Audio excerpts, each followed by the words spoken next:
and maybe a little upset that he doesn't have that quality time with your husband anymore. Right. And it was like the light bulb went on for me. I was like, oh. Yeah. Oh, what's going on? Right? You're listening to the Nacho Kids Podcast, where we discuss all things step family related. Real stories, real people, real help. Your hosts are the creators of the Nacho Kids Method and the Nacho Kids Academy Step Family Coaching Team, Lori and David Sims. Welcome to episode 204 of the Nacho Kids Podcast. It's going to be a glorious day. David, do you remember how to say 204 in Spanish? Deuce. No, I don't. You don't? No. Oh, come on and try. Dos seques cuatro. 204. See, I was close. Okay. You know, I have a question for our listeners. And what might that be? Does your husband or your partner come to tell you something is happening before dealing with the issue themselves? Give me an example. For example, David walks outside the other day.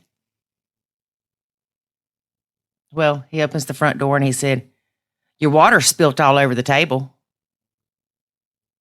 Mm-hmm. So I come in and he's going to the laundry room to get some towels to help clean it up. But I'm curious why you found it important to come tell me before you went to get towels to clean it up, because that was a good minute. It was not a minute. Okay, 30 seconds. Probably not even that. Okay, 18 seconds. Okay. So you want the real answer? Yeah. Because you shouldn't leave a stupid water on the table with the lid off of it. Oh. With dogs running around. Oh. Okay. So when your coffee cup's sitting there, I need to let you know. If it spills, yeah. Oh, so I need to wait till it spills to tell you. Yeah. And then let the coffee make such a mess. Well, I mean, it was your water that spilled all over your papers near your laptop that you left there. I felt it important for you to know. But you didn't feel it more important to start cleaning it up so it didn't damage anything. I could tell that, I've seen enough Bounty commercials to know I had enough time. Okay. I was just curious. Yeah. But we'll play that way. So, but, this is also coming from the woman who doesn't know the difference between substitute and... I do know the difference. You don't know the meaning of the word substitute. I do know the difference. Okay, folks. So, the other night, David and I went to eat, and on the menu, it said, hang on, I'm going to repeat it verbally. Yeah, verbally. Go ahead. I'm going to repeat it verbally. Now we know why you leave your water on the table without a lid. It said, substitute chips for fries plus $2.50 or $2.25, whatever it was. Mm-hmm. Okay. So when I saw that, I said, that's odd. It says substitute chips for fries. So the way I read that is it comes with fries, but if you want chips, you're going to pay $2.25 extra. No, so the way around. The menu says substitute chips for fries plus $2.25. Now, hang on. Because I did notice today, when I was looking for food again, this other restaurant says to substitute house salad for slaw, add $1.99. Okay. So they're saying if you want to substitute a salad, for the slaw, you're going to add $1.99. Okay. Okay. But this other one, substitute chips for fries. It's wrong. It's wrong. It's wrong. It's wrong. Well, what did your Facebook poll come up with? Well, your son doesn't help anything because he's like, first mistake, arguing with dad or disagreeing with dad. The majority of people sided with me, like 90%. One of Jackson's friends' dads responded and said, I'm the owner of the restaurant. Some people responded, chips. Someone said, nacho and move on. Again, my question is, do you pay more for the chips or do you pay more for the fries? That way it was clear on their answers. Mm-hmm. Okay. Chips. The old lady across the street says, for clarity, it should read for fries instead of chips, add $2.25. I don't disagree. So see, it should be she clarified. said it's wrong too. Branson says, in a literary sense, fries. The sentence can be broken down as, in place of, parentheses, getting rid of, parentheses, getting chips, you could get fries for an additional $2.25. It's just worded differently. I said, I disagree. In a literary sense. Oh, please, brother. So, I mean, you've got every right to be wrong. So then, Jackson's friend's dad says, when you have a substitute teacher, that individual is substituting in place of the default teacher. If you substitute chips, it means you are placing them there instead of the default option. As it reads, chips should be extra, not fries. Boom, yeah. Yeah. But I ordered fries and I got charged $2.25. I know, and I put that in one of the comments, and then I was thinking, people can go, is she complaining about getting charged $2.25 for fries? No, but it makes no sense. You got it backwards. It's butt backwards. I'm going to call them and tell them. I'm saying, look, a week and a half ago, David and I ate there. I told her we'd go back and order fries again, and then when they charge me again, I'm going to say, I'm not paying $2.25 because Facebook said I didn't have to. No. Sylvia Krakauer agreed. She said, go back and order chips next time. She said they'll charge you $2.25. Yeah, they probably will. Yep. It's one of those things where nobody argues with it. Yep. It's a ripoff. The way they have it worded, they can add that $2.25 in there for chips or fries. Well, here's what gets me. So for all you waitresses and waiters or wait people, wherever you want to be, when something that you offer the person there to eat is going to cost them more, you should tell them that. Like, there was no point. She goes, hey, do you want fries or chips? And I'm like, okay, I'll take fries. Well, actually I think she said like fries, chips, and something else. Fries, chips, onion rings, tater tots, raw fries. Right. So she gives me all these options. Well, okay, it sounds to me like all these options are the same price. Pick one. So what they should have said, in my opinion, is when I said, fries, so they should have said, fries is $2.25 more or whatever. But they didn't say that. No. That annoys me. Like, why can't people just tell you that? Because I've been places where they don't tell you that they're going to charge you extra for something. You get the bill and it's like $10 more. I'm like, I think you should have told me that. Yeah. It would have changed my decision because it wasn't worth $2.25 for fries. Yeah. And if you got old menus with the wrong prices. All right, we're going off the rails, folks. We're going off the rails. Hang on. Okay. All right. See what it's like to live around us. You got people going, I could never. Now you got people saying, where's that fast forward button? How long are they going to talk this time? Okay. Our guest today is Stepmom on the Crazy Train. She was a previous guest on our podcast. She was a guest in October of 2021. episode 125. So she gives us an update about what's going on, man. She went from being a part-time stepmom to a full-time stepmom overnight. Currently, she's been blending almost 9 years, stepson 15 and a half, bio son 13 and a half. Something unique about their blend is everyone in the blend is neurodivergent or ADD or both. That's why she's stepmom on the crazy train. Sounds like it. Her best advice, I got to read this. Girl, this is going to be the hardest thing you have ever done. It's going to take a ton of prayer and Jesus. Step back and remove yourself from parenting. Take a break and do some self-care. Just because you are what he needs and longs for in a parent, you are not mommy. He wants it from her, not you. Man, that's a lot of advice wrapped up in that one. A lot of good advice. Mm-hmm. Mm-hmm. She said at one point she fell off the nacho wagon and immediately regretted it. I'm sure there's a good story behind that one. There's not many wagons you don't fall off of and immediately regret it. That's true. Let's get to listening.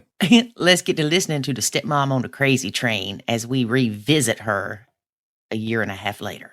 Dun, dun, dun. Today, we have the privilege of having a guest from about a year and a half ago return to tell us what's going on. This stepmom is on the crazy train, and her original episode was podcast number 125. So, stepmom on the crazy train, tell us a little bit about your blend, and then we'll talk about how things have changed since we spoke to you last. Yeah, well, I'm glad to be back. Oh, gosh, let's see. We are going on 8 to 9 years blending now. We just have 2 kids, one between each of us, stepson who is 15 and a half and bio son who is 13 and a half. We had been on a schedule where my stepson was with us 2 to 5 and every other weekend. And in November, overnight, became full-timers where he has no contact with his mom now. And when I say overnight, I got a phone call and said, hey, I'm on my way to go pick him up. Surprise. So, had y'all ever talked about that being a possibility? It had been mentioned in conversations, but because of how protective of his mom is, we didn't really see it happening. Right. We just figured he would kind of gimp along and make excuses for her, maybe be with us more, but still keep that window of contact open. All right. We were wrong. So you get the phone call. Hey, I'm going to go get my son, and he's going to live here forever, every day, forever. After you threw up, then what happened? He kind of gave me a overview of what was going down. His ex actually called him and said, come get your kid. And I did. I felt sick, but it was like, oh, Jesus, help us, because is this going to become a legal battle? You know, I had all kinds of things going through my head. You know, is this going to be one of those horrid nightmares that everything goes down the tubes? Because, you know, once you've been in the academy for a long time, and even on the Facebook page, you hear and see all kinds of horror stories. Mm-hmm. So I just prayed really, really hard and had everything going through my head. And of course, when he got home, things were kind of weird because of what he had gone through. So I think you and I had talked over email a month ago, and you're like, hey, we need an update. Probably, was it a month before we got that phone call? Things were starting to escalate with him and his mom. Since you and I talked almost 2 years ago, things escalated with my stepson and his mom. Her cycles of abuse and kind of went off the rails were 4 to 5 times a year. And the worst one was always in February and March. Huh. Each year since you and I talked, it's kind of gotten worse. So we were questioning ago. He was starting to see through things. But I think the catalyst for him to really see through everything, because he had started understanding what his mom had done to his dad over the years, and he had been catching her in lies, but he rededicated his life to Jesus and got baptized. And it's like it removed the scales from his eyes. And the day before he got baptized, I guess she went off the rails, and he called the cops on her for the first time ever. And wow. Yeah, she'd never had the cops called on her. So this is kind of the first time she was held accountable, which she did go a little nuts. But she fed the cop one line and my stepson another. And the cop more or less said, "Hey, dude, I believe you, but there's no record of domestic violence and you don't have any marks on you. And so I can't take you." Mm-hmm. In our county, he couldn't take him. So she came to the baptism and played happy mommy, and it was really awkward. Was he staying with y'all or staying with her when he got baptized? He was staying with her. Okay. He was staying with her, and it was her weekend, so we were allowed to pick him up and get him to church early or different things. But it was odd, because you could see he was very uncomfortable considering what had just happened the night before. Yeah. 2 days later from that, he always goes to his dad's shop after school, and he walked in from the bus and looked at his dad. He said, "I'm leaving Mom's tonight. I'm not staying." And when she picked him up to go back to her house, he walked to his room and started packing things, and she caught him and was like, "What's going on?" Because she told him after the whole cop situation, she's like, "Well, if you really hate being here that much, then I guess you can go live with your dad. You can choose." But she still had it stuck in her head that we were influencing his decision. Mm-hmm. And that Tuesday, he more or less set her down and said, "Here's all the reasons why I don't want to be with you anymore." How mature like of him, a verbal though. declaration. Yeah. Yeah, that's, people don't understand. We have all these expectations, and well, why can't they just stand up to their parent who's doing this? Well, number one, it's their parent, and there's that loyalty bind there, and it's their mom, and it's their dad, no matter what.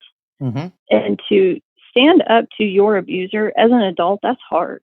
Mm-hmm. And to expect a child to do that who is emotionally immature and traumatized is really far-reaching. So yeah, it was really big of him to do that. So she understood it was his decision and his choice, but by declaring those things, it really broke a lot of stuff off. He was like a different kid. Yeah. There was no comparison, because from the time I talked to you last time, I had to amp up some not physical stuff. I don't know if you remember some of my posts in the academy, but there was lots of crazy things that happened. The manipulation and triangulation and just things my stepson was getting into. It was becoming pretty hard. So I would have to yo-yo back and forth between Nacho Supreme and, "Oh, it's okay if I do this now," and then, "Oh, nope, can't do that." Yes. Which things ebb and flow, and that's kind of to be expected in high conflict situations. It's not going to stay the same, because there's too many outside factors that influence everything. Mm-hmm. So, but anyway, things were fine. And then after, my husband's grandpa died in the middle of all of this. And so everybody says when grief happens, it makes old traumas resurface. And that is so true. It really messed with my husband and my stepson really badly through all of this. So they've got the trauma. Our blend's been reset. People say that when you're living situations with kids, if they change their visitation schedule with one parent or the other, it will change your dynamics. And that is so true. I knew it, but until I experienced it, was like, wow, they really did mean that. It really is true. Right. And So, even if you're living there, if you get married to your partner, that resets the blend. Any quote, quote, big changes reset the blend. And some people are like, wait a minute, we were doing great for 5 years and then we get married and then bam. But it's because that blend was reset. Things changed. Yeah. And then if you throw in like, for example, our situation, we've got trauma from abuse. We've also got neurodivergence. So when any changes like that happen, it's like this extra big whammy for everybody involved because routines change. Everything changes. But I do want to say it's even more impressive with him being neurodivergent that he talked to his mom about this stuff. Mm-hmm. Yeah. Yeah. To be able to voice that, and in all honesty, it's just a God thing that did happen, because for years, as more and more things came out of how abusive my husband's ex was and is, our hands were tied, because if we did try to help get stepson out of that situation, he would protect mommy. Mm-hmm. And he would even go so far as to lie about us to get us in trouble, or threaten that he would do so if he was backed into a corner and made to report her. So our hands were tied, and really all we could do is we knew was right for him while he was with us, and then just fall on our knees and say, Jesus, please, please help us get him out of this situation, because we can't do anything else. We don't know what else to do. We sought legal help. We did everything we could, and they all said the same thing. Until he is willing to tell the truth and not protect mommy, you can't do anything. Yeah. And it really sucks, because everyone's always like, oh, well, you need to call CPS and advocate and this and that. Well, if the kid isn't willing to tell on their parent, it's futile. Right. All it does is create this huge mess. Yep. So they have to be in a place where they can see through and recognize what's going on themselves. And that's a big ask for kids. But there is such a spiritual component to a lot of these abusive situations. People don't even realize. Yes, there's mental health issues, and abuse causes trauma. But a lot of these things, for people to be as mean and nasty to children, there's evil behind it. And whenever you remove a child from that situation, to see how they blossom and how they change is incredible. And you just see just how much of it was trauma-based. But there is a honeymoon period mm-hmm. with trauma, and everything goes fine. But once everybody gets in their routine and in their loop of what to expect, old things resurface. And it's not out of meanness or hostility. It's just self-preservation from trauma. Mm-hmm. And that can make, like in our situation, things were so bad for 6 years before, 5-6 years before we found Nacho. There was a lot of trauma caused in our own blend that were caused from my stepson's trauma plus neurodivergence. It traumatized everybody in the blend. So as the honeymoon period is ended, which would be about the time you and I emailed when we were talking, you're like, hey, let's schedule this. No less than 3 days later, it's like, okay, honeymoon period's over. I'm going to let my flag fly. I was like, well, really, this is just great timing. So, but it impacts those in the home, because you've already gone through so we're settled into this new routine. Yes, it did reset the blend. Did it set it back to square one? Not entirely, but some things, yes. Yes. And I think that was probably the disheartening thing for me with my husband, because keep in mind, he had been abused for years. So he's got trauma too, right? Mm-hmm. And whenever you've got two individuals, a parent and a child, that endure the same type of trauma, the defense mechanism is much greater than in a non-traumatized environment. And everybody's default for how they deal with trauma is different. And one of the things that my husband has always done is he forgets. Like, he buries it so deep, he forgets. And sometimes he legit forgets. We joke about it and call it Groundhog Day memory in our house. I've got that. It makes for really funny stories, but it really sucks to live it out sometimes. Mm-hmm. So some of the things with Nacho, you don't say anything negative about the stepkid. Mm-hmm. Whenever you're thrown together all the time, it is really hard when there are certain situations that have to be dealt with, because everybody's neurodivergent. So it's not like you can handle things in a typical manner. So mm-hmm. you have to try to find out the best way to say things without actually saying anything negative, but also dealing with the situation. And sometimes you try that 10,000 different ways and it doesn't work, and you finally have to be really blunt. And sometimes it works and sometimes it doesn't. But my husband has said, well, it wasn't that bad the first 6 years we were together, and I'm sitting there going, well, I've got permanent health issues because of it. And my son and I have like CPTSD now. So yeah, it was. Mm-hmm. But yeah, I fell off the nacho wagon a couple of times and said something and instantly regretted it because there was the knee-jerk defense and lack of memory on top of it. So it just caused an unnecessary argument and hurt feelings that did no good. Yeah. So let's just clarify for our listeners that haven't heard your first one. Basically, everyone in your blend is neurodivergent, correct? Yeah. Yeah, we've got ADHD, little autism-y, spectrum-y, OCD. My stepson has ADHD, a little bit of ODD, OCD, anxiety, PTSD from the trauma. There were discussions about RAD, which is basically an attachment issue caused by severe trauma. Mm-hmm. But that wasn't ever sought. So when you and I talked last time, my stepson was getting consistent therapy, consistent-ish. So that stopped shortly after you and I talked last time. Yeah. And my husband's got OCD.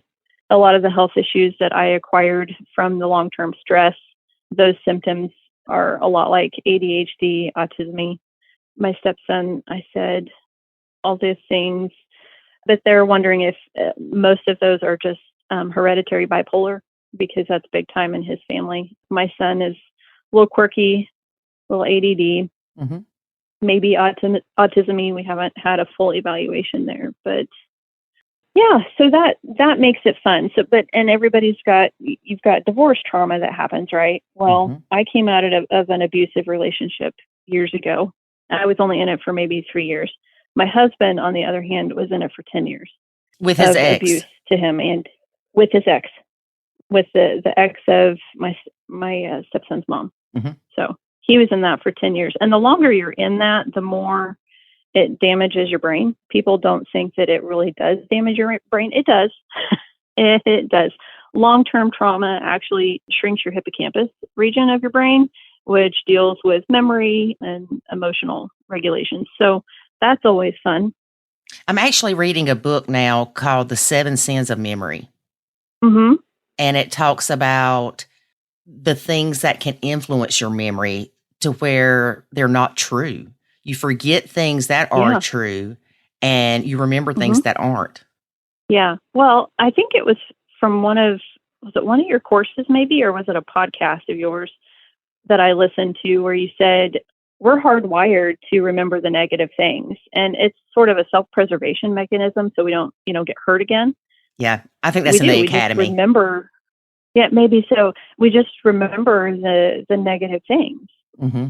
And so we have to be more intentional to remember the positive things. Exactly. And you know what? I often wonder if, and this is far, far out there kind of thing, but I wonder if our DNA from our ancestors carry that trauma to where it causes us to react to certain situations because of something they dealt with. Well, certainly generational trauma is a real thing. It really is. If you look it up, because we perpetuate the things that we've gone through unintentionally, sometimes in how we behave. So it creates a sort of trauma situation all over again. So it requires a lot of work. People are, yes, Jesus can heal us from these things, but we also have to do our part. We have to work at it. We have to get some education on how to help ourselves and help those around us. But the ones around you that, like in our household, the ones around you that are going through some of the traumatic things or memory issues, you can't make them remember and you can't make them get over it faster until they're ready to. So you have to find ways to try to handle, if you will, the trauma that they are accidentally projecting with their moods, the unstable moods that come from trauma situations. So what we're finding out, high conflict, biomom and stepson, they have a cycle that is about 5 times a year where they get into it and she becomes physical, verbal. It's really nasty blow up. And there's one a year that's bigger. Well, we are in that season of the one that's usually her biggest blow up. You said February or March. Yeah.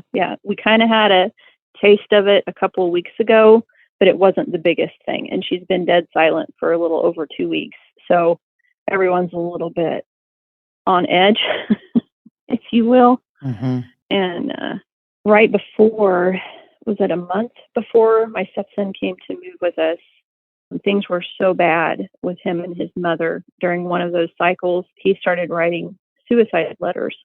Oh, wow. And went and talked to his teacher at school, not his teacher, the superintendent, sorry. And she basically called my husband and his ex and said he needs to go to the local mental hospital and get evaluated. This is serious.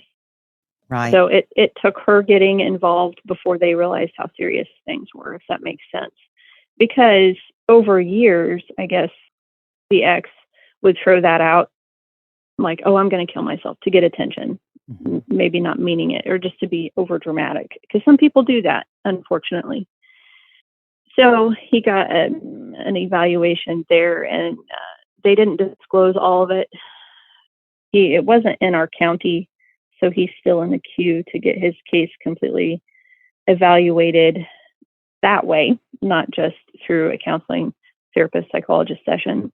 But they told her he needed to be put on medicine. So a month before he came to stay with us, she took him to the local doctor and put him on Prozac. Mm-hmm. And things were,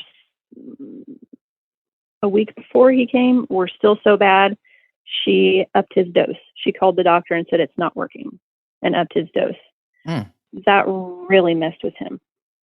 People, be careful with the medication you just randomly decide to get put on. Do your homework, because we found out it's one of the most dangerous ones for teenagers, especially, to be put on.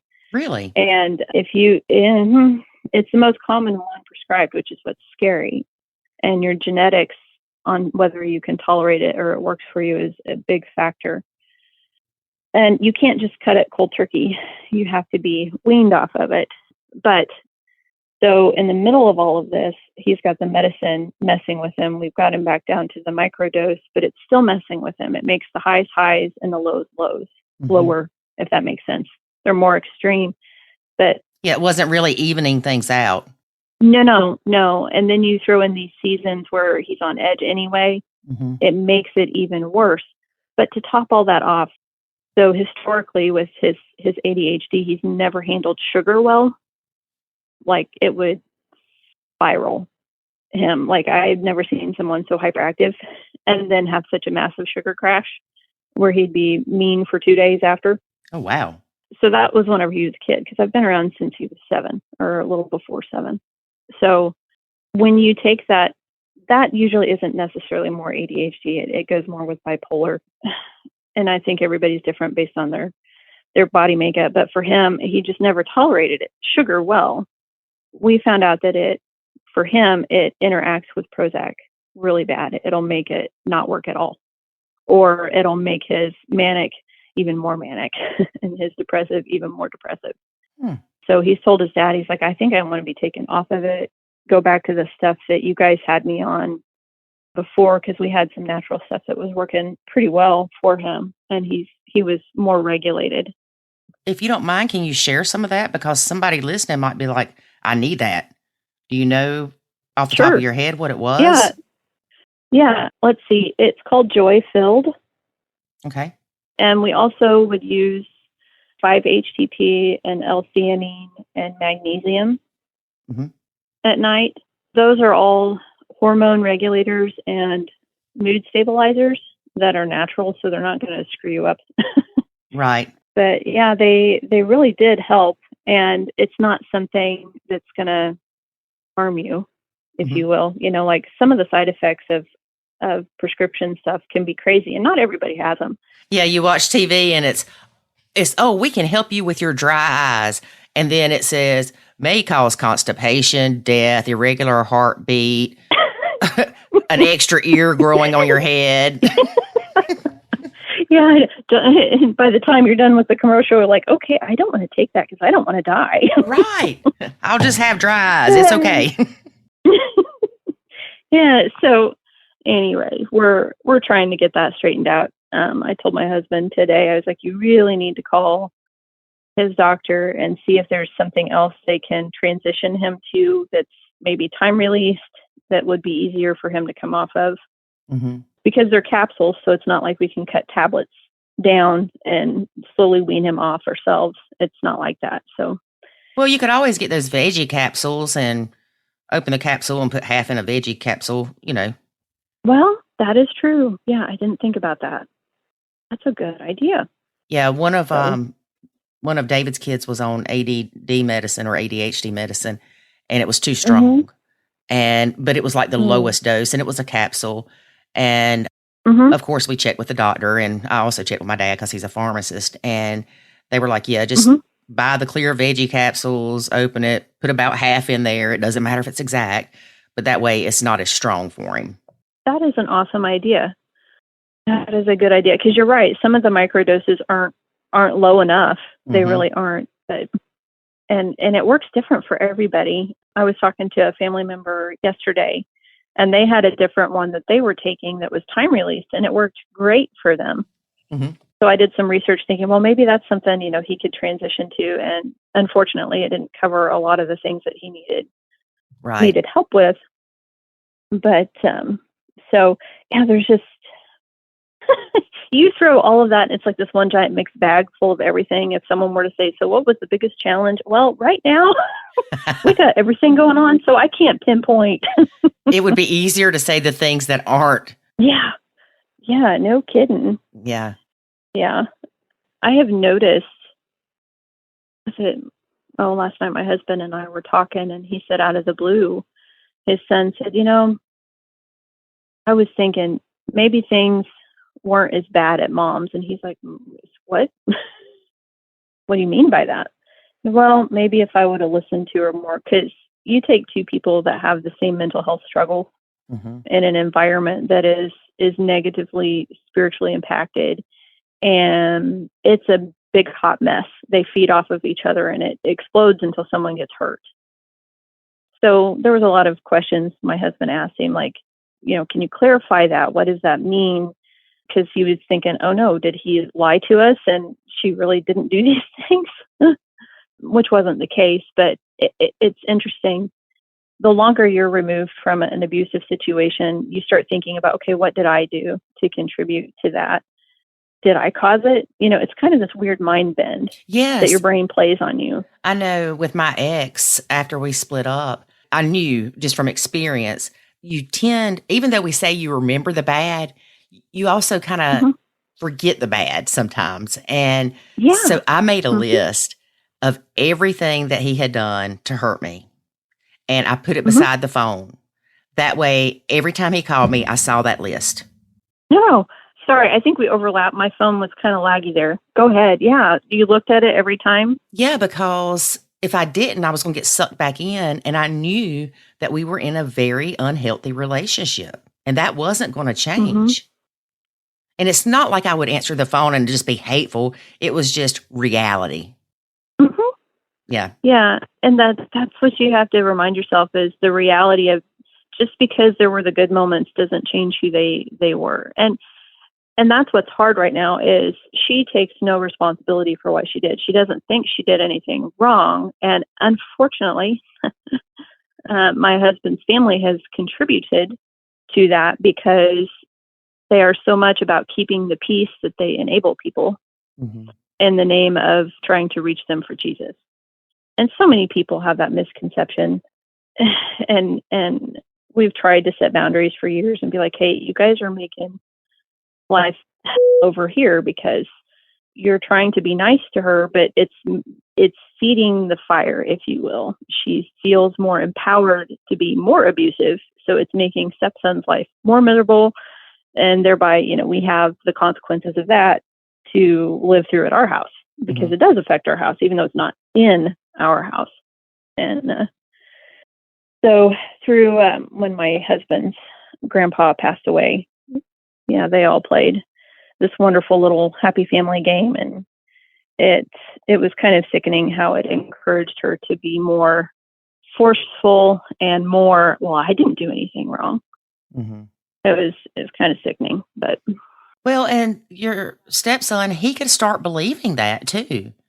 Yeah. Well, and since you and I talked, it's interesting some of the things that my husband and I have observed with his side of the family and even mine. Everybody is dealt a bag of icky stuff. Everybody has their ick, and you make the best of what you're dealt in life. And our parents just did what they knew was best, but it doesn't mean that it wasn't toxic or bad. And some of the things, like with his side of the family, in the name of keeping the peace and being like Jesus, they enabled abusers and toxicity, something horrible, for 2 generations. And they thought they were doing good. And it actually was really, really bad. Mm-hmm. It affected people. So, I think I told you my stepson apologized to me for all the things that he'd done. And he says he doesn't remember some of them, but some of them he does.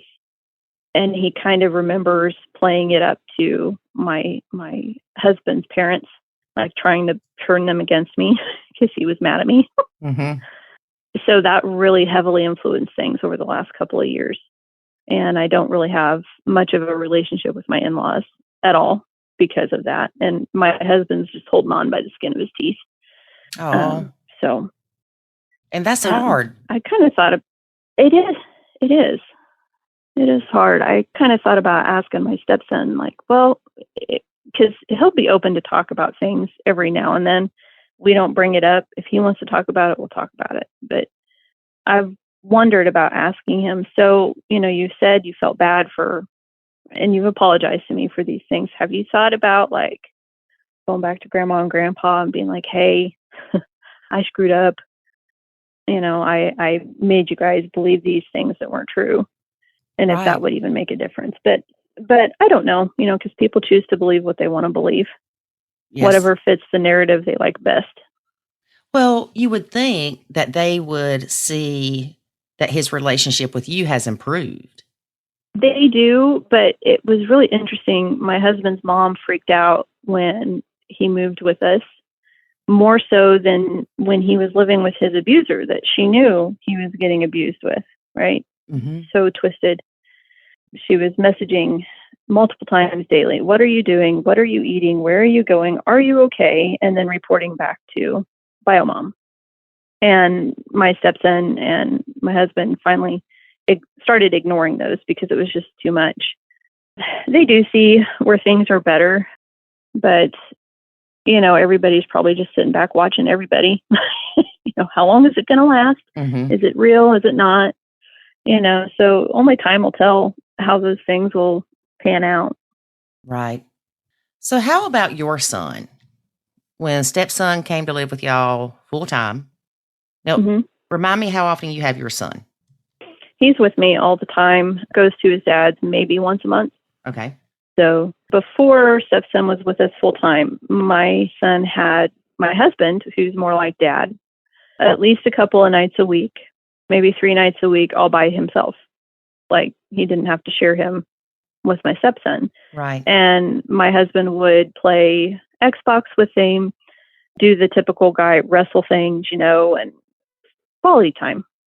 Right. And I would say the first week that my stepson moved in with us, my husband and I had a conversation and had this list of things that we needed to be sure and not change, make sure different things wouldn't change in our dynamic. And of course, bless my husband's heart, all of that changed. It was like flushed down the toilet because of his own grief and trauma. He couldn't help it. So everything he said wouldn't change did change. And one of those being my son would sit on my husband's lap and play games and just do all that stuff, those few nights a week. Well, that all stopped pretty instantly. And I didn't make the connection until probably 2 months later. My son started having some behavioral issues. It was very disconcerting. It was just, whenever your kid makes you repeat yourself 9,564 times and you're just totally exasperated, and they do the same thing they're not supposed to do every day, 20 times a day. It was kind of like that. And I was getting more increasingly frustrated and burnt out and wondering what was going on. And then finally, as I'm praying about it, trying to figure out what's going on, my mother, she was like, well, do you think he's like totally stressed out, waiting for the other shoe to drop, like waiting for stepson to go back to how it used to be, and maybe a little upset that he doesn't have that quality time with your husband anymore? Right. And it was like the light bulb went on for me. I was like, oh, yeah, what's going on? Right. So my son and I had a conversation about some of those things. And, teenagers and kids, things go on in the back of their mind and they don't really dwell on it and make the connections of what is what. They'll just go, well, I don't know. I don't know. I don't know.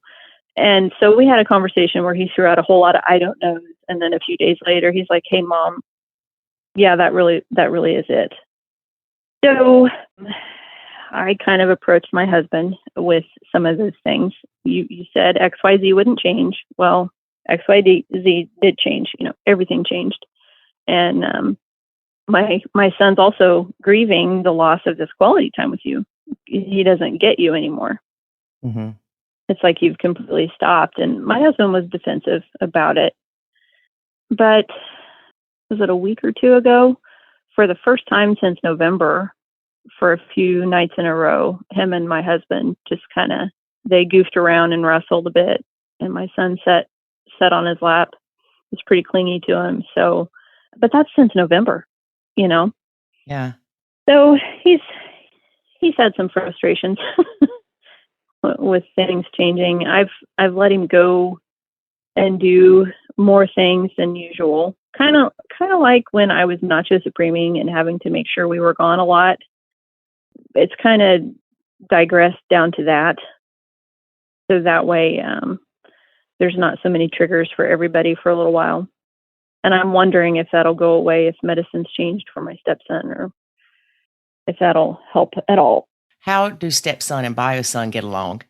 They've gotten along better than they ever have over the last 6 months. Was it when they went to church camp or right before then, things started getting better? It was kind of a better and worse rolled in together, if that makes sense, because stepson was getting into different things that he shouldn't have, experimenting. So he was kind of moodier, I should say, and had some girlfriend experiences rolled in there that were kind of wacky. Oh, Lord, add that to it. Oh, my goodness. Have you ever had anybody threaten to sue you because you said your son couldn't date their daughter? No. We had that happen, and my mind just exploded because I was like, are you kidding me? I have never heard such a thing. So you were threatened by some little girl's parents that we're going to sue you if you don't let your son date our daughter. Yeah, it was that. And she was a traumatized little girl herself. She was going around telling her trauma story and with some elaborations mixed in there. And she tried telling her mama that we were the ones spreading the story. So it was kind of like, I'm going to sue you for defamation and I'm going to sue you because you won't let them date. It was really, really messed up. Oh, that's great. Yeah, which legally they can't really do that. It was funny, but also like, I don't know, confusing. It's just unreal. Yeah. Yeah. Very confusing. Yeah, so, be like, you better date her, son, because we can't afford to go to court over this. Right. It's crazy. Oh, it is.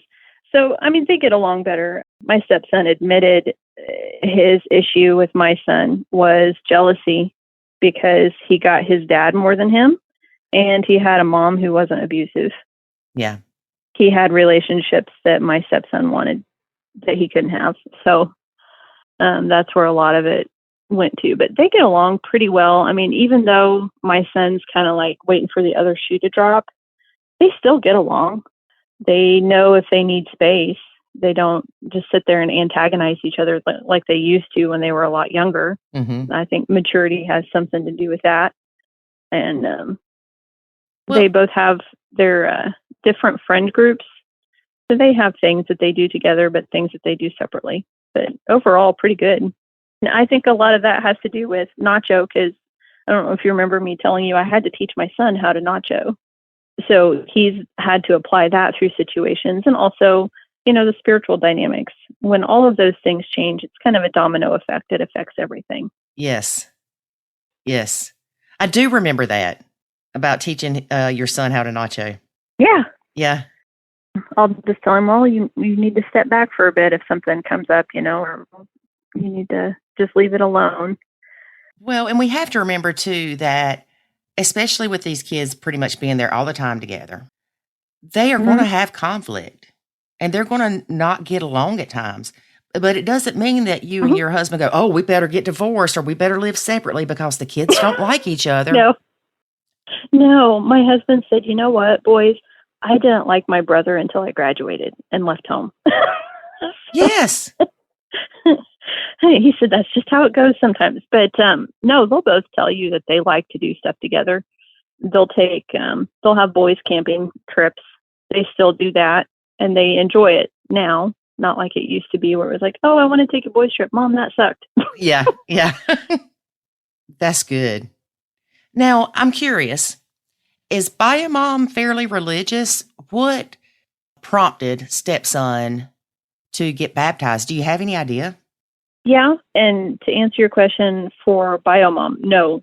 Their family does not want anything to do with God or Jesus or religion or relationship. Nada. As a matter of fact, that was discouraged and made fun of. So they would actually make fun of that aspect of our family. We're the ones who have a home church. We go to Bible study. I think you and I talked last time that we were going to try to do like a blended family support group. Well, that kind of fell through, but we're on the other side of that where we deal with a lot of young people. We're working with young people now that are from blended families and trauma and stuff. So we are the ones who do that. The boys went to church camp. Probably 6 months before church camp, my stepson went to a men's retreat with his grandpa. And he went forward to give his heart to Jesus. And then when they did church camp for the kids, he decided he needed to rededicate, because that was a time when things were going really wonky. He was experimenting, and a lot of that has to do with the anger, because he confessed. He's like, I would pray for God to heal my mom and make my mom a different person, and it wouldn't happen. It would make me angry at God, not understanding that people have a choice, Right. Anyway, so that was kind of the facilitator of him getting saved and baptized. The youth pastor explained the importance of getting baptized to the kids, and he put together a baptismal Sunday for all the young people that went up front during youth camp, and they could either sign up to get baptized or not. That was their choice, and he signed up for it. So, but you never knew how much that was going to change things. No, I mean, things based on the studies that you do or things that you watch other people walk through, but experiencing it yourself is completely different. Especially when it's things that you've prayed for and they start happening. You're like, oh, is this really happening? Is this really going to change? It really does change a lot of things. It doesn't mean that there won't be struggles or things won't be hard, especially when there's so much past trauma, because as much as you can be healed from trauma, your body stores it and responds through memory without you even thinking about it. Right. So those are things you just have to recognize and learn techniques to work through it. You have to be aware, if that makes sense. Oh, yeah. Makes perfect sense. Because like you said, your body has stored this trauma, and you have to become aware of, wait a minute, I'm reacting or overreacting to this situation because of my past. Almost like, say, for instance, David and I were both cheated on in our last relationships. So if I did something one day that his ex had done that made him question whether she was being faithful or not, then that trauma could come forward, and he could honestly convince himself Lori's doing the same crap. Yeah, my husband and I went through that. Yeah, it's just those traumas, you don't understand how much they can impact you lifelong until it happens. And you're like, oh, I did not know. Like I said, the grief that brought the trauma forward for my husband when his grandpa passed away, he was being triggered by anything that reminded him of his ex. Anything, just random stuff. And his brain would put it together and he would be triggered. Whereas before it might not have been that way for a while. So yeah, it's just, those things happen. And you don't realize it till sometimes after, or unless someone says something to you, like, oh yeah, well that sucks. Right. Oh, that makes sense. Yeah. And I mean, there have been times that you actually have to remind yourself, wait a minute, David is not this person that I was with before. Or David didn't hurt me like that. Just to remind yourself to back up and reevaluate things and be more in the present with what's going on. Right. Be more in the present. That's a good statement. When my husband was being triggered, and I was so confused by how some of these responses that were happening. And I finally looked at him. I said, does this remind you of so-and-so? And he goes, yes. I said, well, I'm not her. And he just kind of blinked and he goes, I know. I'm like, no, really, I'm not her. I know. He had to be reminded and then sit there and think about it himself and be like, yeah, that's not the person that did this to me. I'm just being triggered because of the other stuff. Right. And my mind is trying to protect me when it's actually hurting me. Yeah. Yep.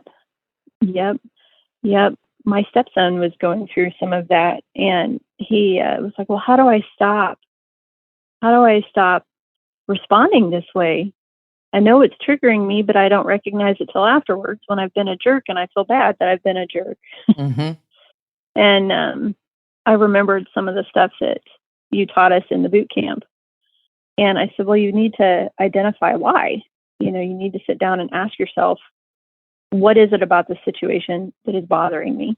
And what do I control and what is out of my control? And he sat there a minute and thought, oh, yeah. So I don't know if he took anything away from that or not. Because teenagers, they've got better things to do. But you will be surprised later in life what things he did take with him. One of my stepsons talks about how he's just not going to lie. And I laugh because his girlfriend's like, sometimes I wish you would. Like, you're a little too honest there sometimes. But he said that he remembered me coming home from work one day, and I was talking to David. I wasn't even talking to the kids. And I mentioned how my boss had wanted me to lie to a customer about something. And I said, no.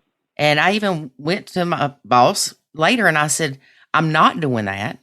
You can fire me. You can write me up, whatever, but I'm not doing it. And he's like, it's no big deal. I said, maybe to you, it's not a big deal, but to me it is, because I don't lie. And that is something that people know about me and will never question if I'm telling them the truth. And so my stepson's like, you don't realize how much that made an impact on me. He said, because I want people to know what I'm saying is true and not question, well, is he lying? That's awesome. Yep. I said, okay, so the good things you took out of life came from your stepmama. Yeah. But again, I wasn't even talking to them, but I did when they were growing up, especially pre-Nacho. I would, if they said something that was a lie, I'd be like, that's not true and y'all need to not lie. And I know all kids lie, they're testing boundaries, but they were past that age of testing boundaries. And they'd go, oh, everybody lies. I'm like, no, they don't. Oh, yes, they do. And I was like, I don't. Be careful what you ask me because I won't lie. Right. Yeah. And, that's kind of how my stepson was, which some of that had to do with the reality versus perception. Yes. For him. So sometimes whenever he would lie, it was actually what he felt was the truth. But then there were intentional ones, but that's because that's what he saw on one side of the family. Well, everybody lies. Well, no, we don't in this house. Right. Yeah. And if you're a parent or a step parent and you go to an amusement park and tell the kids, hey, tell them you're 9, not 10, because it's cheaper to get in that way, you're teaching your kids to lie and to steal, in my opinion. Those little things. Yeah. Yeah, exactly. those are principal issues that you're instilling in your children that are far deeper than just the words that come out of their mouth. And even if they didn't ask you to lie about your age, they would see you do it. And they're like, oh, so it's no big deal to lie to get what I want. Yeah, exactly. Yeah. And, some of the stuff that we're dealing with now, because we've got a different girlfriend experience going on. And she's so sweet. She's endured some of the things that my stepson has, and they're good for each other. But we're finding out that he has withheld a lot of information from her that is necessary, and maybe even pretended like something wasn't as bad as it was. And some of that might be from pride and embarrassment. But whenever you have a mental health issue that is so easily impacted by the foods that you eat or don't eat, or the type of medicine you take or don't take, that requires a sit-down conversation, because you can't hide that forever, because it will come out. And then when it does, they will feel like they've been defrauded. And that's kind of what we're going through now. And I can remember telling my husband, I'm like, you've got to help him disclose this information, or encourage him to be honest about this and not try to hide it, because it's not going to go well. It's also part of the principle of being upfront and honest, and not dishonest in a roundabout way. So I don't know if they're going to do that. I've noticed with our dynamics changing, not caring more than the bio parent seems harder for me now, because stepson sometimes will call me mom, maybe not to my face, but he'll go to me for mom things. And so, but I still legally have no say in anything. Right. So it's hard. It's hard to, because I'll get frustrated. I'll be like, hey, husband, you need to do X, Y, Z. Well, that was a month ago and he needs it now. I can't do it for you. Or if my husband's decided that it's not a big deal, it's not a big deal. Right. That's hard. I think when the honeymoon phase ended a few days after you and I emailed, I think I kind of went into a depressive state for about 2.5 weeks. I was like, this sucks. Oh, no. Yeah. But at the same time, I ran out of some of my medicine that I take, my natural stuff for anxiety and depression. And so I think that kind of all contributed to it. Oh, but I'm sure. You also, first of all, order extra medicine, lady. But secondly, right? It's not like you got a prescription, so just order extra. Right. You probably aren't giving yourself enough grace, because the changes that have happened are huge. And you're wanting to be more present, and you're wanting to help this kid. But then you're like, well, wait a minute, I'm not the mom. But you have learned through the academy and working the program that there are areas you can help in without parenting. Yeah. I think what got me was last night with my son. I got frustrated at something. And I get frustrated at things that are patterns, like repeating patterns and not learning from them drive me insane. It just does. It's like, the things that trip your trigger, that might be one of mine. But it was one of those repeat things, and I was really frustrated, and I verbalized it very well, probably too much. And my son just kind of looked at me and he goes, Mom, you're just not happy anymore. And he walked off, and it just was kind of like cold water had been dumped on my head. And I thought, what? Yeah. I'm not happy anymore. And I got to thinking, I was like, oh, I need to get a grip on some things. This whole, the honeymoon phase being over, I've got to start picking back up some of those Nacho techniques instead of just letting life overtake everything, because it has been crazy. I feel like we've all been hanging on by the skin of our teeth just to get the bare minimum done, because it's been that insane. It's like, nope, I've got to be more intentional. Right. More intentional. And I thought, my change my thinking gratitude journal, I need to go back to that. Yes, definitely. It needs to be a daily practice. And that might be something good for stepson to do too, and your son. This is true. I have mentioned that. I mean, of course you can't make them do it. Right. I'm having to write in this stupid journal. Yeah, Yeah, they're teenage boys on top of it, so they probably think it's really dumb. Yeah, that's true. But I have mentioned that, like the boot camp techniques that you taught me, I wrote down a few things for my stepson, not 30 days, just like a few days worth of things and a few days worth of gratitude things. I said, here, first I asked him if he wanted that before I did it because I didn't want to waste my time. Right. And he said, yes, I want that. I said, do you want your dad to do it with you? No, I want to do it myself. So he's got the tool in his hands to do that for him, but he hasn't touched it. So I'm like, well, teenage boy, got better things to do. And, that probably seems like a really huge monumental thing to have to sit there and write things down whenever you're barely hanging on and you've got all these other things going on that are messing with your mind. It's just maybe later. Yeah. Golly, I remember being that age and things just seem so permanent. For instance, they do. You break up with your boyfriend. Oh, it's forever. I'll never find anybody else again. It's the end of the world. Everything is just so dramatic. And it's hard not to be that way because, number one, at that age, your brain's not even fully formed. Right. And the hormones all over the place. Yeah. And you don't know how to cope with those emotions. Most adults don't know how to cope with their emotions. Right. Yeah. Yeah. I don't think, after being blended for as long as we have been, what did I say? Almost 9 years. Yeah. This March, it'll be 9. Yeah. It's just, I don't think people give themselves or their stepkids enough grace to understand what the kids are going through, like developmentally. Just, I'm not even talking about trauma, just developmentally where they're at, what they can do and handle, and try to remind themselves of where they were at that age. If you could do that, it would make something so much easier, or maybe you wouldn't even make a mountain out of a molehill. Right.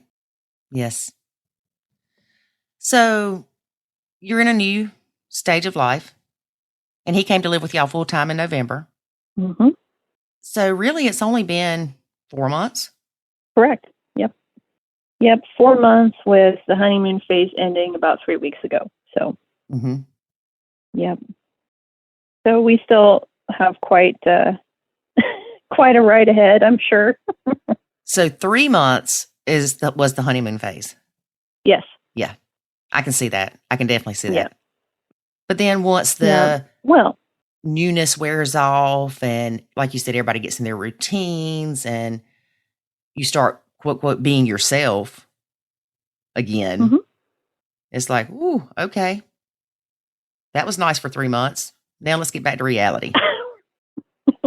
Yeah, it's a reality check for sure.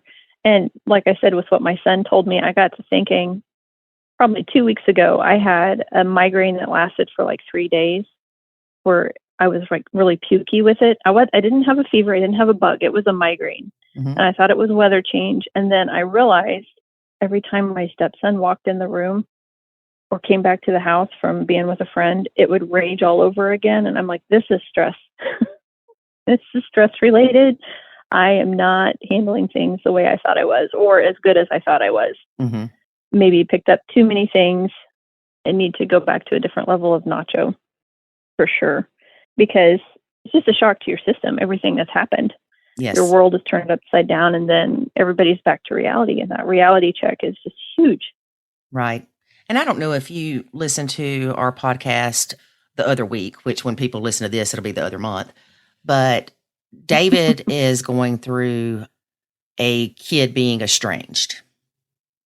And we were, and we were talking about that. And he said, we don't want people to think that once you learn to Nacho, that life is never going to give you issues. You're never going to have problems. You will, but what you learn through the method helps you to not freak out over that stuff and helps you to respond better to it and not be consumed by what's going on. Right. It does. And sometimes you have to have that moment, that aha moment, where you realize that's what you are in fact doing before you're like, oh, wait a minute. I need to take a step back I need to apply what I know, do what I know I need to do for myself. Because so often it seems like human nature is we just want to, not work for the things. We just want the miracles to happen. But we actually have to work actively for ourselves and those around us. We can't just sit back and fix it all now, Jesus, which you can. But when there's people involved and free will, it doesn't always work out that way. There is life is hard. Things happen. Nacho ebbs and flows. Yeah. It does. You can't control other people. And no, one of my stepkids, it was funny. I said something to David the other day. I said, "Oh, I can parent him now." And we both started laughing because we know that's not true. I can give him parental advice and I can talk to him in a parenting way, but I'm still not the parent. And it's not like I can put him on restriction or tell him, "You got to do this, son." But I have built those relationships with him to where I can sit down and go, "Dude, you are screwing up. I love you, but you are making a big mistake." Yeah. And they know it's coming from a place of love. Yeah. It's because whenever you step back, like I told you, my stepson is a fan of Nacho. He doesn't know it's called Nacho, but he was like, that was the biggest catalyst for him to see what the real issue was, because I was in the middle trying to fix everything. So therefore it made me the target for all the things. And until I took a back seat, did he understand that no, it was really his mother and maybe even his dad and mom's choice in parenting of him that caused a lot of these issues. Right. It had nothing to do with me because those issues preceded me. Because it's allowed us to have good moments, where sometimes I can step in and say, "Hey, you are screwing up." But it's not something that I can do all the time. Right. And we phrase it a little nicer than I did, but, Right. Because we can say, "I'm concerned with the choices that you're making, that they will impact you in the future and prevent you from blah, blah, blah." Right. Yeah. Yeah, that sounds much better, doesn't it? We definitely. It does. Well, we're in a household of very straightforward people. Like two of us are harshly blunt without meaning to be, because this is how quirky we are. We say it and we're like, "Oh, yeah, we shouldn't have done that." And the other two are like, "You can't be too real with me or I'll shut down." Yes. So that is fun. But what's interesting is once my son started going through different phases, my husband kept trying to parent, which, you can be in a kid's life during the formative years and early stages and parent them and be fine, especially if they have that relationship with you. But once they reach the teenage years, for some reason, they get that, "Well, you're not my parent" mentality even more. So my husband's had to learn how to step back. But what's interesting is, I think I talked about this in the academy with you or one of the other ladies. My husband has always had a hard time applying the same rules and expectations to my stepson as he does my son. He's harder on my son. Of course. Because he's here full time. Right. Well, now that we're all under the same roof, it's more evident. And so my son will try to make points, make a point in conversation, and all it does is make my husband so mad. And he'll get nitpicky about things that my son does. And sometimes I'll get giggly because it's so absurd with all the crap that he put us through with his kid. So I'll get giggly and he'll know why I'm getting giggly. And sometimes I will voice it. I'll be like, "That's so hypocritical." And he'll get mad. I'm like, "Well, maybe I shouldn't have said that." Have you seen your husband change to where he is being more even with how he's quote, quote, parenting your son versus his son now? With all the stressors that have happened from November through here, nothing has been consistent. Follow through has not been key at all. And for my son and I, we are very routine. We are creatures of habit. We thrive on that. And my stepson does to a point. He resists it, but that's how he thrives. And when things aren't the same, he gets confused too. My husband's a fly by the seat of his pants unicorn. Personality wise, he's like color code yellow. Everything's rainbows and unicorns. He's just the sweetest guy. and nothing bothers him. Every day is a new day. He can clean slate it like nobody else. But whenever it comes to feeling bad for someone or enduring the same traumas that someone else has, he can't be the mean guy. Mm-hmm. So the extent of follow through that we've had, or sameness between both the boys, is once a month they have to clean their room and, clean their room, change their sheets, do the whole 9 yards. And then contribute to one household chore. I don't know about you, but growing up, we cleaned the house every week, and I had to help with all the things every day. Yes. So, in my mind, asking once a month isn't a big ordeal. But my husband's love language is also quality time, doing fun things. Yeah. So having to do drudgery, chores, and tasks is horrid for him. It's just like the end of the world. So for him to make everybody do it once a month, I guess would be a big step for him. Yes. So just once a month, I'll take it. But some things are kind of frustrating because he'll get annoyed with my son. One of the recent things is he's upset my son doesn't have a job yet. My son's 13 and a half. Say that again. Son, your husband is upset that your son, who is 13 and a half, does not have a job yet. Yes. And the reason why is because my husband's son spent every day up at his shop. My husband owns an automotive business. So he would be at the shop all the time. And he's a big kid. When I say big kid, he grew to the size of a man way before all the other kids. Mm-hmm. And so he's like a hoss. He's really strong. He can handle all the things.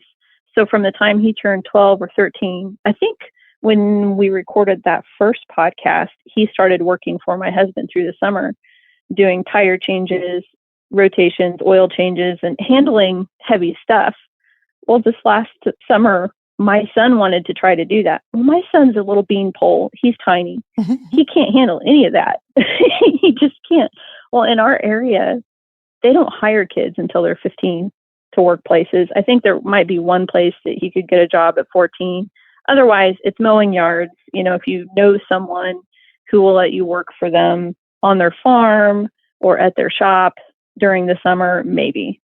But because when my husband would come home, my son would be gaming. My son and his friends are huge gamers. And my exception is you have to have your chores done. You have to do all the things before you sit down and game. So my son does. He helps me. He does his chores. He does those things, and then he games. But my husband doesn't get home till 8 o'clock. And why is he gaming? What's he been doing all day? He needs a job. I'm like, well, he can't. And so then I laugh because before my stepson started working for my husband at his shop, the few years I tried to watch him by myself, prior to that, the kiddos spent from the age of 4 to 9 at the shop during summer and school breaks in front of a TV and on electronics. So hours on end, all day, every day, right? Mm-hmm. And so when my husband got upset about that, I just started laughing. I'm like, that is so hypocritical because you let your kid for years. What are you talking about? Yeah. I remember my mom, she would buy our school clothes, and I was 13, and she had picked out these horrible neon blue polyester pants and this bright yellow shirt. Oh, yeah. And, now that I'm talking about this, maybe that's why I wear more neutral colors, browns, grays, I'm just not, I don't know. Something happened to me that day. But anyway, I complained about it. And so, of course, I got the lecture of how ungrateful I was. But I wasn't going to wear it. I wouldn't even wear it on Halloween.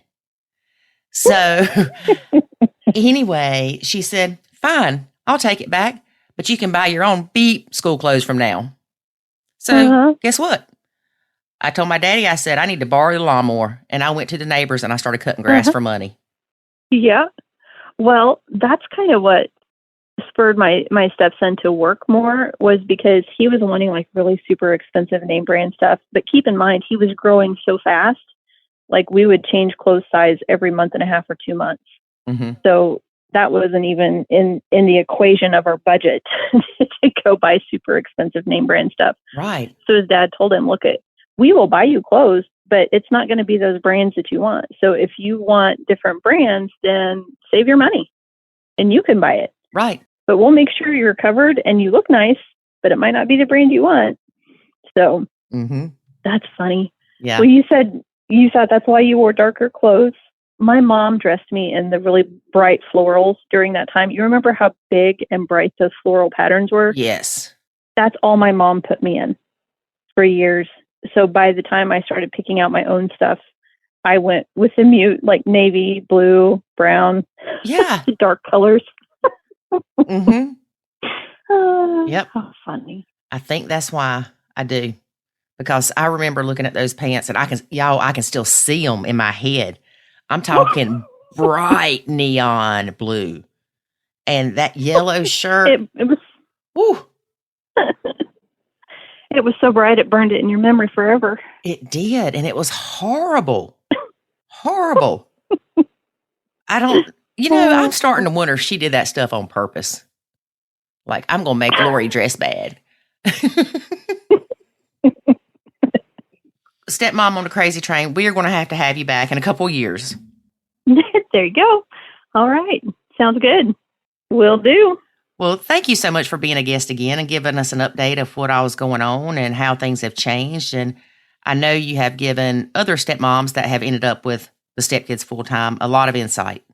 Well, you're welcome. Thanks for asking me. It's always a pleasure talking to you. Just like sitting down talking to a bestie. Bye. One of the things that we talk about also being the hardest thing for her was having that full-time stepkid has reset their blend, triggered her PTSD for her and her kid.